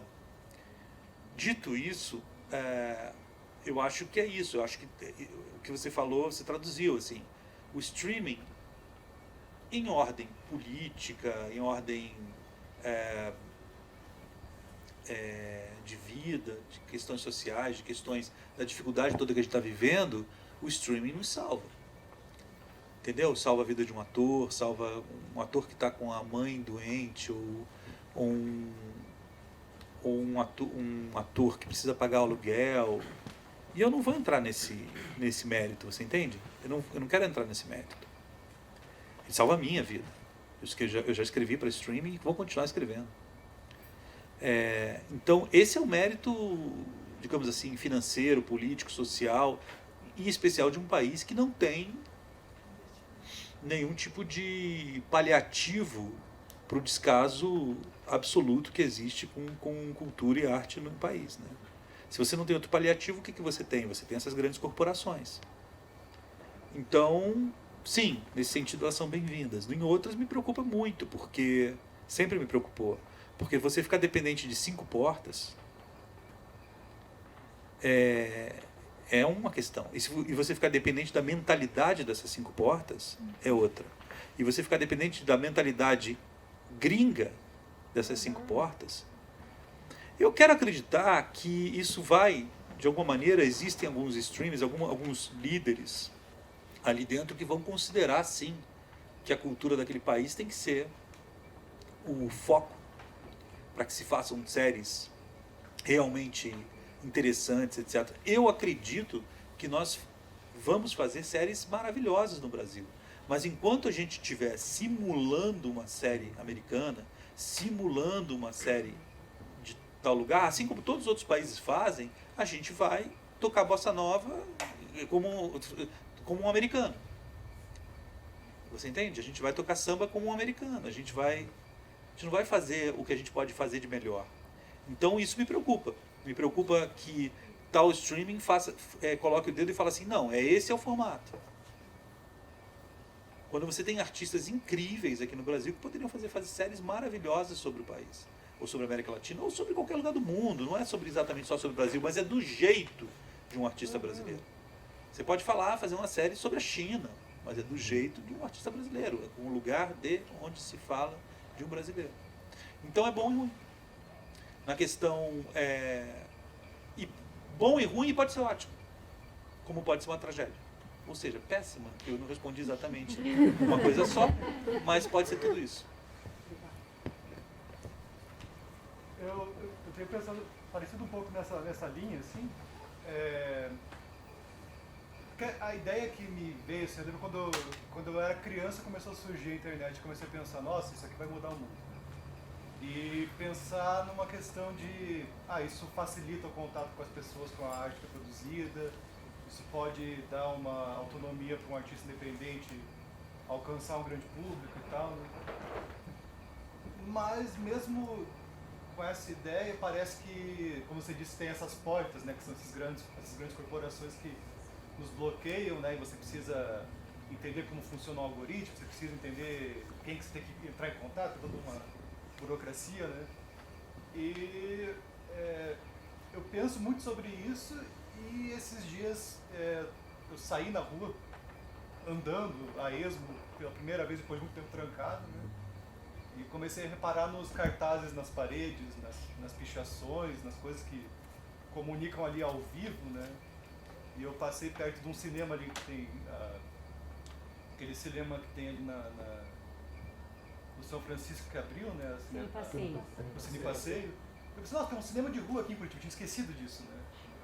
E é muito doido, porque me parece que, eu não sei se isso é uma viagem, mas isso que você falou de, pessoa que faz para poucas pessoas, a impressão que dá é que é isso que pega mesmo, né, hoje em dia. Tipo, você pode ter 1 milhão de seguidores, mas parece que não afeta tanto quanto você botar um cartaz numa parede, assim. Sabe? É difícil, a gente está sendo massacrado, né? A internet, eu não conseguiria afirmar que a internet é um local democrático, né? Como a gente imaginava que poderia ser. No entanto, a internet já não é também a internet, porque você hoje tem a blockchain, você tem hoje uma série de coisas, de novos espaços sendo explorados, né? Sabe-se lá o que vai acontecer da internet, né? Claro que ela continuará sendo usada, né, como uma ferramenta. Mas você lembra que quando o Napster começou, não sei se você tem idade para isso, mas o Napster começou você começava a baixar, você baixava as coisas no Napster, etc. Todo mundo começou a ficar com pena de corporação. Todo mundo começou a falar assim, mas como é que a gravadora vai ganhar dinheiro? Né? A gente é realmente bem infeliz nessas coisas, né? E em 2 minutos, sabe-se como a gravadora, uma corporação... Porque lembro, esse discurso ele é imposto, né? Pelas próprias gravadoras, pelos próprios... Até enquanto eles estão se acostumando, né? Eu lembro que nesse projeto que eu estava falando da Globo, dos latino-americanos, eu conversando com os diretores da Globo, eu falava assim, esse projeto é um projeto para streaming. E eles falavam assim, o que é isso? Isso em 2013. Hoje a Globoplay tem milhões de assinantes. É um sucesso a Globoplay. Talvez seja o braço de sucesso da Globo hoje, né? Diante de toda a questão que a Globo vive. E em 2013 eu falei, isso é para streaming. E eles falaram assim, sim, mas a gente nem sabe o que é isso que você está falando aí. É muito rápido, né? Então, sobre o que você falou para poucas pessoas, eu acredito na transformação de poucas pessoas. Eu não sei se eu acredito que que o importante é isso, porque eu acho que a gente está sendo atropelado mesmo. Eu acho que a gente está escolhendo atores por quem tem mais like, por quem tem mais seguidor. Você entende? Então, recentemente eu soube que os sertanejos pagam mal os técnicos. Não sei se é verdade, mas foi o que me falaram. Eu fiquei muito impressionado com isso. Então, assim, mesmo as pessoas que estão levantando condições, etc., elas estão estabelecendo um mercado de trabalho por baixo. Então, também não é que desses grandes nomes populares ou dessas grandes pessoas populares está se formando um mercado de trabalho onde todos vão se beneficiar. Então, mas eu acredito na transformação individual. Eu acredito de fato na transformação individual. Eu acho que uma pessoa pode mudar o mundo. De fato. Então é importante que você faça para 1, para 15, para 50, para 100, porque uma pessoa pode estar sorteada ali. E também, porque também a gente não deve ter grandes sonhos em relação a você mudar todo um aspecto universal. Você tem que trabalhar com as pequenas coisas. A gente faz teatro. E um dos destinos possíveis do teatro, a partir de agora com os streamings, 2, eu falei isso com a Ana sobre isso um pouco antes, um é o dele se tornar cada vez mais amador, o que não é uma má coisa. É interessante que pessoas mais jovens, muito jovens, amadoras mesmo, passem a frequentar o teatro e fazer teatro. Isso é muito bom. E a outra coisa que é ruim é que o teatro se transforme em algo de elite, de uma elite. Ou seja, as pessoas que amam o teatro são as pessoas que frequentam o teatro, que é o que acontece com a ópera. Né? A ópera quem ama, quem mantém a ópera em pé é quem ama. Né? São os amantes da ópera. São os amantes da ópera. É por isso que eu fiz um Verdi e fui vaiado. Gostoso até. Porque eu mexi no Verdi de um jeito que, entendeu? Então o teatro pode se transformar realmente num lugar de elite dessas pessoas que gostam de teatro e só fazem teatro. Ele já é um pouco, tá? Eu estou só tentando deixar um pouquinho de esperança no ar. O que eu ia só assim falar um pouco sobre o que o Wagner falou, o que eu acho é que fazer para mais pessoas no Brasil se mostra um pouco mais popular, um pouco mais abrangente de classes que tem menos dinheiro. Então, menos de elite, né? Menos de elite. E nesse sentido, eu entendo a fala dele. Porque é difícil a gente ver só na plateia 15 pessoas pensantes com poder aquisitivo alto. Então, nesse lugar, eu entendo a fala dele. Assim, Não, eu também. Eu concordo com você. É que eu sou tão... Eu não sei, eu acho que eu sou tão esperançoso que eu queria fazer aquele material de 15 pessoas para 1000, entendeu? O meu sonho é esse. O meu sonho é fazer a obra onde eu realmente não tenha nenhum tipo de Não tem que fazer populismo, né? Assim, tipo, nenhum tipo de concessão. artística. Assim. E eu acredito, de fato, que você pode formar um público para você ter 5.000 pessoas assistindo aquilo. Eu, de fato, acredito nisso. também. Aliás, eu acho que eu já fiz isso em alguns momentos, entendeu?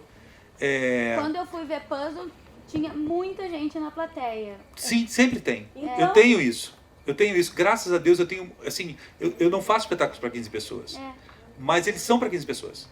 No sentido assim, eu fiz sem pensar que seria algo, entendeu? Mas eu acho que é para Felipe, 5.000 eu- pessoas eu- vão assistir aquilo, entendeu? Deixa eu E ser isso eu acho nostálgica. muito importante e muito bonito. Então eu concordo com o que você está falando e concordo com o Wagner. Eu só não concordo com, de alguma maneira, falar que para 15 pessoas não serve, ou não, não é que não serve, mas eu não quero desmerecer em nenhum momento para quem faz para 15 pessoas. É só isso que eu estou falando. Posso ser nostálgica? Pode, é o que somos, né? Grato Maria Bueno, com Raul Cruz, anos 80, muitas vezes para 2 pessoas. Entre elas era você. Você lembra disso? Sim, claro. Quase todo dia você estava lá na plateia vendo a Vanusa, você e Guilherme. E porque eu acho que tem uma diferença nessa discussão, que uma coisa é você, como artista, fazer aquilo que te move, a tua raiz, o teu encontro. E a outra coisa que a gente está falando é mercado. Mesmo que, não, estamos falando de disseminar cultura, mas é muito ligado a mercado, hoje. Sim. Quando eu falo de Grato Maria Bueno, eu falava de um teatro amador, no sentido mais bonito da palavra, que é esse encontro de por que estamos aqui. Então, Não, eu acho que é importante Grato Maria pensar Bueno- nesse teatro para 15, independente, sabe? Se algum dia vai chegar um Felipe que vai fazer para 1.000, 5.000, que isso é uma consequência Claro. de um caminho que você queira trilhar. Mas eu acho que o começo dessa conversa é um encontro. Sim, mas tem uma soma também, Letícia, de que pessoas que estão no poder das decisões do que vai se produzir ou não no país, Sim, não considerem o público idiota, não considerem o público, não desmereçam a inteligência, a capacidade sensível, a sensibilidade, a capacidade instintiva do público. E isso sabemos que acontece, né?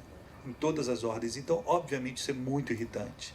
É muito irritante conversar com uma pessoa que tem o poder de aprovar um projeto, seja em qual for. Olha, e porque não é mais de ordem só de streaming. Às vezes os próprios artistas estão se autocensurando, né? Por exemplo, o que um governo como esse faz, mas eu acho que todos fazem, mas esse muito gravemente, é impor uma autocensura às pessoas, você entende? As pessoas passam a se autocensurar, elas falam assim, olha, eu não vou fazer isso porque isso hoje não é aprovado, isso não... Eu não queria entrar em política aqui, mas é isso, entendeu? Então, assim, esse é o ponto. É só você impor isso, falar assim, olha, Grato Maria Bueno pode sim ser assistido por qualquer tipo em qualquer teatro e será muito bem-vindo porque é lindo, é o Raul, é um cara sensível, aquilo é único, né? Aquilo que a gente falou aqui. Então ele será.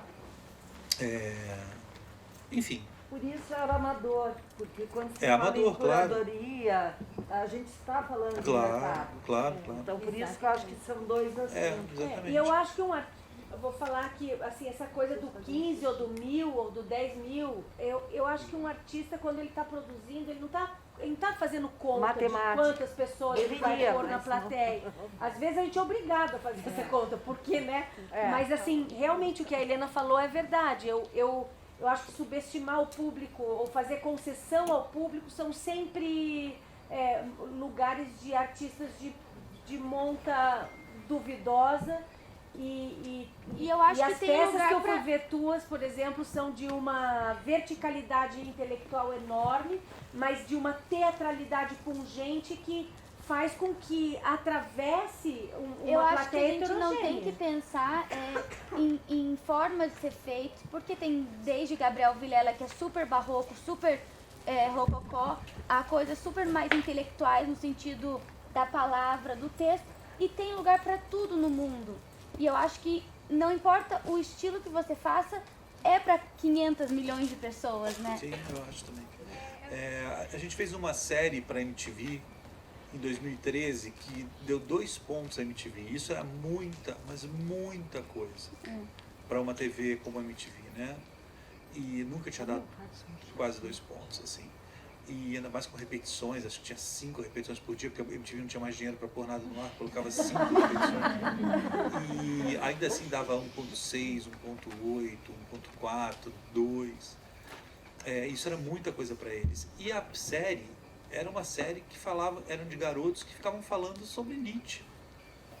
Ficavam falando sobre, sabe, todos os textos eram filosóficos, então é como você lida também, sabe, com as coisas. O que eu não gosto é isso, sabe, é de ver artista fazendo concessão a uma situação socioeconômica, entendeu?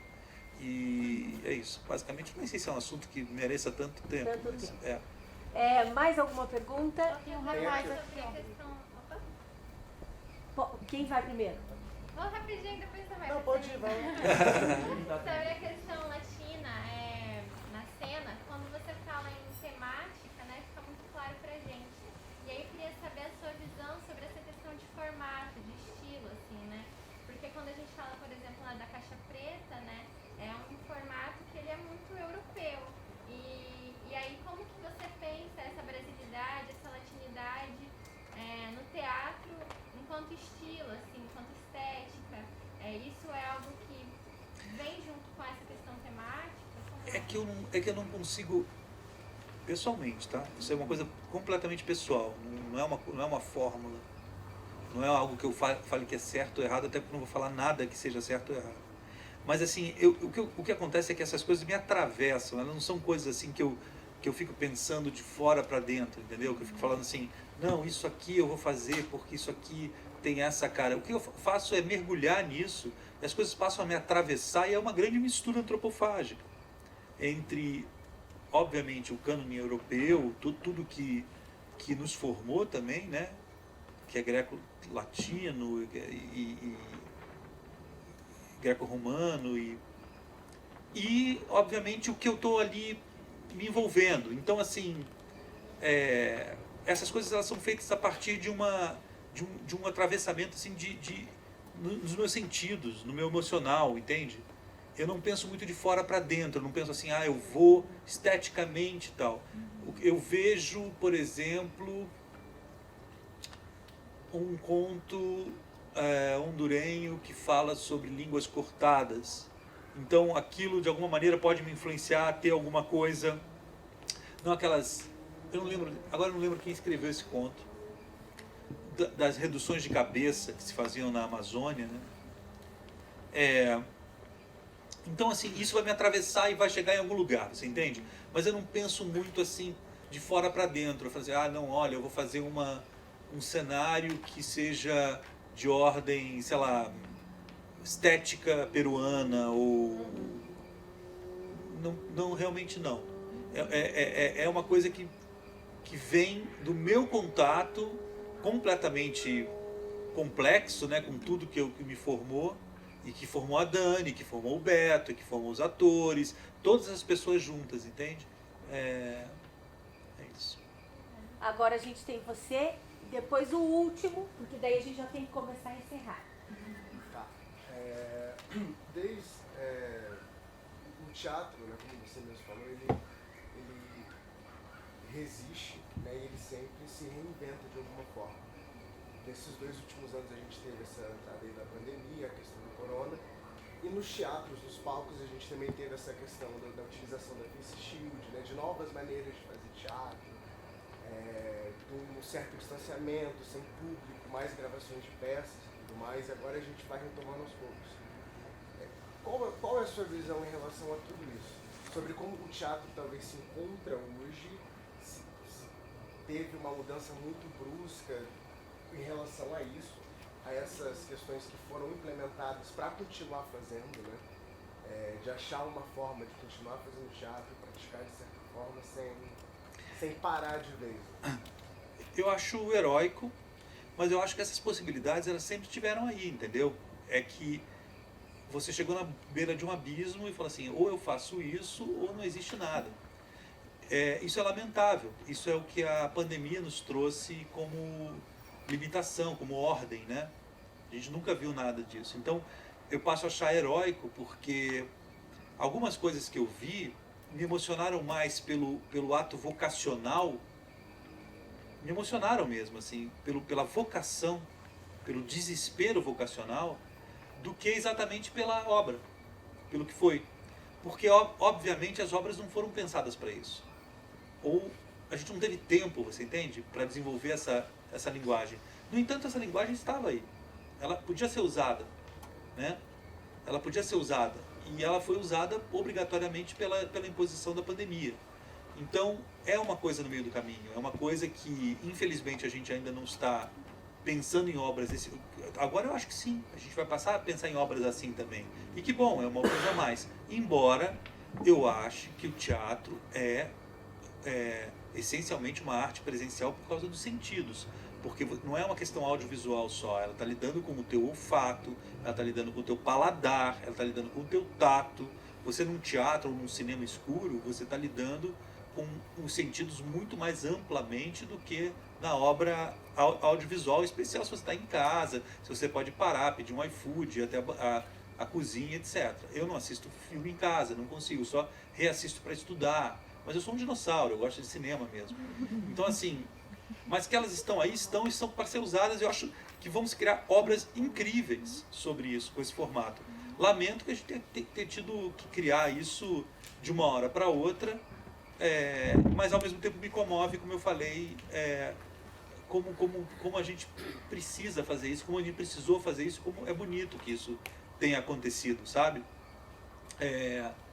No entanto, por exemplo, uma das peças que eu achei mais interessantes de ver em vídeo é uma peça que já estava feita em vídeo antes, porque foi uma live, se não me engano, do Barbican, de uma peça do Simon McBurney, que era que, por acaso, ela cabe muito bem em vídeo. E era uma peça que já existia, então, quer dizer, era uma peça que existe mesmo no teatro, mas que ele fez uma live que rola muito bem, porque tem a ver com fones e tudo mais, né? Então acontece isso. Agora, só para completar o que você falou e tentar te responder assim, quando você fala assim, isso vai ficar, já ficou, e não é só por isso, é porque a gente já vinha de uma transição de linguagens enorme. A gente já está caminhando essa transição, com a internet, com tudo que a gente está falando aqui, com blockchains e metaversos, afastamento do negócio, outras gerações, todas as questões geracionais, eu não sei a idade de vocês todos, mas tudo isso já, a gente já está, entendeu? Por exemplo, eu estava conversando com a Dani sobre isso. A Dani foi filmar uma série no Uruguai e a gente tinha, sei lá, normalmente lá, eu trabalho com uma câmera quando eu vou filmar, porque eu não consigo me concentrar em duas. Então, assim, sempre que eu tinha duas câmeras, eu fingia, eu filmava com uma e depois filmava com a outra. Porque eu não consigo me concentrar em dois videoassist, entendeu? Ao mesmo tempo. Eu não faço novela. Então, ela chega... E a gente também não tinha dinheiro. A gente só tinha dinheiro para uma câmera boa. Quando ela chegou no Uruguai com uma produção grande, uma produção francesa para a Amazon e tal, ela olhava para o lado, ela estava decupando a cena, assim, um pouco a locação. Ela olhava para o lado, tinha um cara esperando ela com uma Panther, outro esperando com um Steadicam, outro esperando com um Movie. Assim, tinha 25 equipamentos para ela falar assim, isso, vem para cá. Ou seja, isso vai encontrar o Bergman lá atrás, na década de 90 mais ou menos, quando perguntaram para ele, o que você vê, o que você assiste? Ele falou assim, para mim tanto faz, todo mundo sabe filmar hoje em dia. A questão é o que ele diz. Agora, então assim, hoje é muito nítido para mim que não tem muita diferença de qualidade técnica entre um A, B, C ou D, você entende? Ou pelo menos assim, se for muito específico, eu consigo te falar assim, olha, esse cara aqui filma pra cacete, esse aqui tá enganando. Porém, na média geral, para você ter uma ideia, os prêmios americanos de série, etc., eles nem têm melhor direção. Porque tanto faz quem está por trás. Por isso que eles pegam qualquer diretor, entendeu? As séries têm vários diretores. Vários diretores ao mesmo tempo. Tal. Então, assim, então, O que conta é o que se fala. Qual é a ideia? Qual é a ideia? Esse é o ponto. Isso o Bergman já falou lá atrás. No fazer, nós somos dinossauros. Já. Porque hoje qualquer um faz. Embora, mais, como eu falei, mais especificamente, mais com um olhinho assim, eu falo, ó, isso é um simulacro disso, é um simulacro daquilo, tal. Ninguém ia perguntar mais. Eu achei interessante que você começou falando sobre música, porque eu sou musicista e eu gosto muito de pensar sobre a música e sobre arte no geral, assim, porque eu vejo que a música, em algum momento, assim, talvez na década de 80, se separou um pouco dessa coisa mais artística e até pela sua capacidade democrática de tocar o ouvido de qualquer pessoa, que até você citou isso. E também por ter sido rendido muito ao dinheiro, também acho que junto ao cinema. A pergunta que eu quero fazer é como que você vê a música se integrando com as outras artes, seja uma trilha sonora de um teatro, de um cinema, de um filme, no caso, ou também uma representação visual de um álbum conceitual, e também na parte do show ao vivo, assim, que eu acho que é uma questão que vários artistas já estão se tocando, assim, que essa coisa do artista chegar no palco, ele entra, ele canta 2 músicas, ele fala com o público, fala alguma coisa ou outra, toca o resto do show, daí ele sai do palco, o pessoal pede bis, ele volta. Como que você vê o teatro se integrando ao show ao vivo?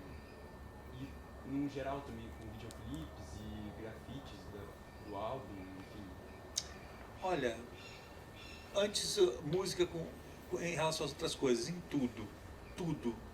Música para mim é a fonte, a primeira fonte. Música e literatura é a minha fonte, estou falando pessoalmente, mas eu acredito que para tudo, assim, sabe? É uma fonte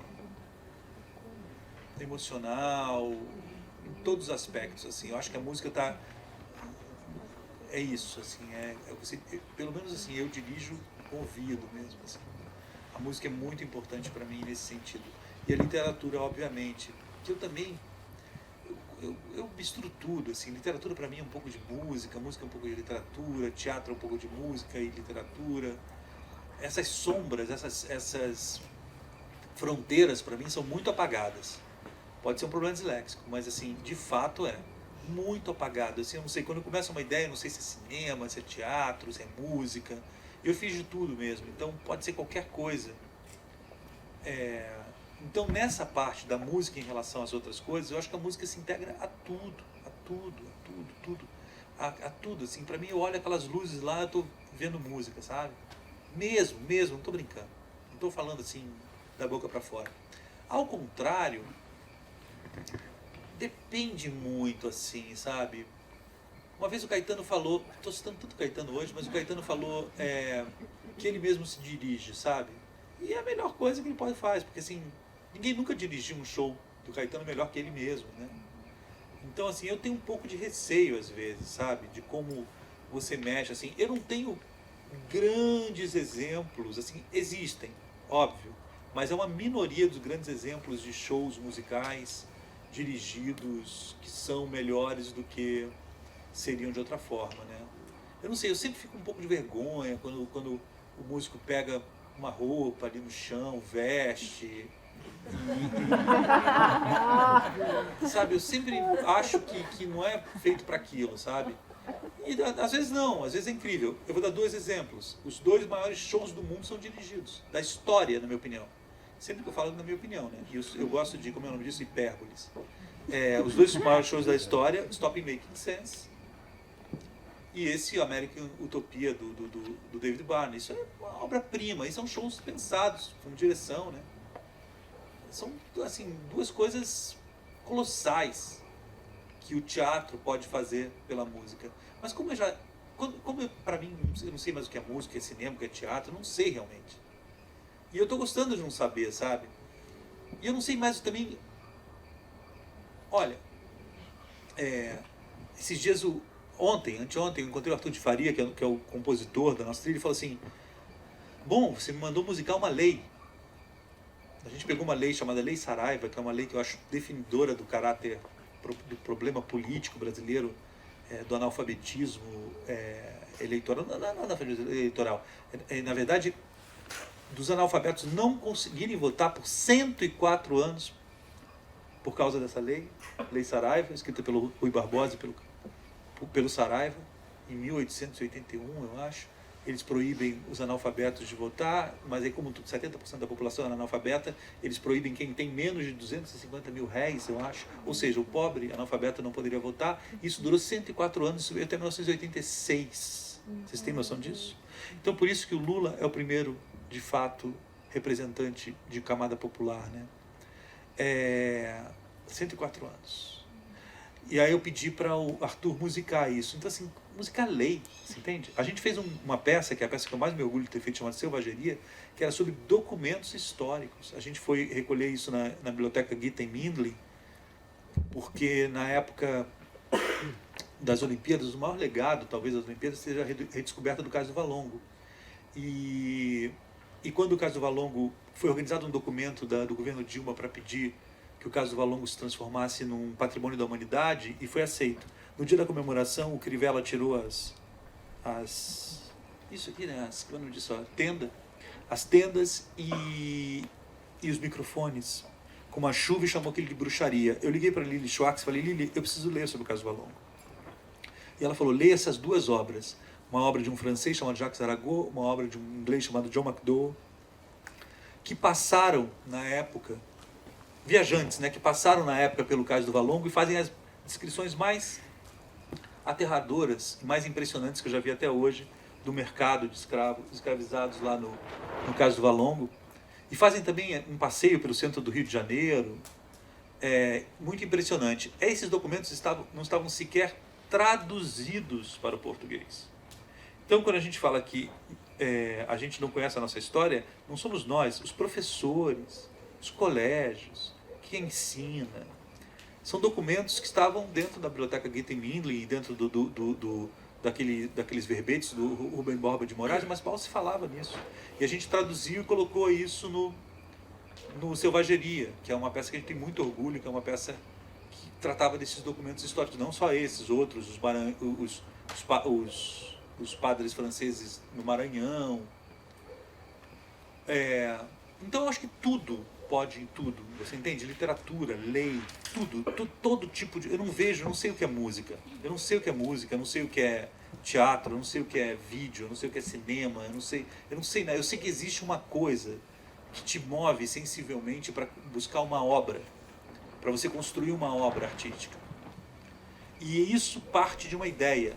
Como ela vai se desenvolver, como ela vai chegar numa forma, como ela vai chegar na linguagem, ela vai atravessar 1000 lugares diferentes. Ela vai atravessar algo de música, algo de literatura, algo de história, algo de... Você entende?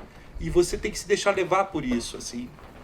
E, obviamente, esse acúmulo enorme de referências e de cultura é o que vai te levar dali para outro lugar também. Porque muita gente me pergunta: mas como é que você conhece tal coisa? Eu conheço tal coisa, eu conheço tal outra. E aquela outra foi a outra, e a outra foi a outra, e começou lá atrás, você entende? Então uma coisa te leva a outra. Então eu já não sei mais que o teatro ajuda a música, ou a música ajuda o teatro. Eu sei que a música é uma fonte, para mim, sim, de fato é onde tudo começa. Como a literatura também. Agora, se isso dá em teatro, ou se o teatro ajuda a música, eu já não sei mais, porque já não sei onde começa uma coisa e termina a outra. Gente, eu quero ali fazer as... Obrigado. Não preciso do microfone, eu que agradeço, Felipe. Eu acho que foi um privilégio enorme. O Felipe fazia muito tempo que não vinha a Curitiba com uma função assim... Foi, verdade. Eu estou muito feliz. Tão significativa. Dividir debaixo dessa tenda, nesse lugar que a gente fez com tanto carinho, ter a possibilidade de ouvir uma pessoa tão profundamente envolvida com o que faz, sabendo do que faz e querendo se recolocar no momento presente, nesse momento histórico, está tão movido com tudo. Realmente, eu vou falar por mim, assim, eu queria que você viesse para te ouvir, e eu estou me beneficiando disso profundamente. Obrigado. Sou feliz de poder compartilhar esse momento. A gente podia ter sentado para falar sobre isso, mas Eu sou uma pessoa que acha que o coletivo ele é sempre mais potente e eu acho que a gente tem obrigação, como o Felipe tem dito, a gente tem obrigação de dividir o que a gente alcança, porque o Brasil precisa de pessoas que façam isso. E realmente eu gosto de compartilhar e sei o quanto isso deve ter movido cada um de vocês. Eu espero que tenha, porque me moveu profundamente. Me dá vontade de estar mais tempo, me dá vontade de te convidar para muitas outras coisas, para te ouvir sempre. Espero verdadeiramente que a gente possa, de alguma maneira, e eu vou fazer o possível para que isso aconteça, de que a gente possa receber teus espetáculos aqui. Eu concordo que Curitiba está privado das tuas propostas éticas, estéticas, poéticas. É uma, no mínimo, uma vergonha, porque você é um filho dessa cidade, você teve a tua formação intelectual aqui. Eu tive que ser curitibano, né? Eu sou carioca e em todos os lugares, o curitibano, o Felipe, eu falei, mas jura que eu tenho que ser curitibano? O Curitiba não olhava para mim mais. Mas a verdade é, eu queria só falar uma coisinha. Curitiba me deu muita coisa. Assim, muita mesmo. Deu Beto Bruel na vida, né? Deu Beto Bruel, deu amigos. Assim, eu costumo dizer isso, assim, quando, obviamente as pessoas falam, Curitiba é uma cidade conservadora, etc. Olha, eu falei, pode ser, obviamente existe um lado desse, mas existe um lado das pessoas mais loucas, e mais interessantes e mais inteligentes que eu conheci na minha vida. E não estou falando da boca para fora. O Samuel tá ali, sabe disso. Assim, o que eu conheci aqui de escritores, de pessoas que seguiam esses escritores, designers, então assim, músicos, você vê que não citei muito teatro, mas tudo bem, mas a gente citou muita música, muito design. Eu conheci muita gente. Oi? Nós tivemos um Jaime Lerner. Tivemos um Jaime Lerner. Essa estética. Exatamente. E a gente tem o Jaime na cidade ainda. Exato. Não tem como apagar. Então assim, Curitiba me deu muito, assim, então eu pelo contrário, assim, e continua me dando. Minha mãe mora aqui. E isso eu quero trazer meu filho porque ele consegue ver uma árvore, né? Não consegue ver uma árvore em São Paulo. Então, assim, eu continuo me dando. É isso que Curitiba é mais importante para mim.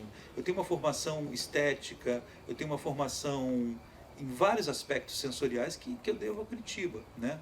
O fato de eu não vir mais para cá, obviamente, passa por dificuldades de produção, são espetáculos complexos, etc., a minha relação com o festival se desgastou, tem uma série, nunca foi muito boa, tem uma série de questões, mas isso não atravessa para um lado negativo a minha visão de Curitiba, muito pelo contrário.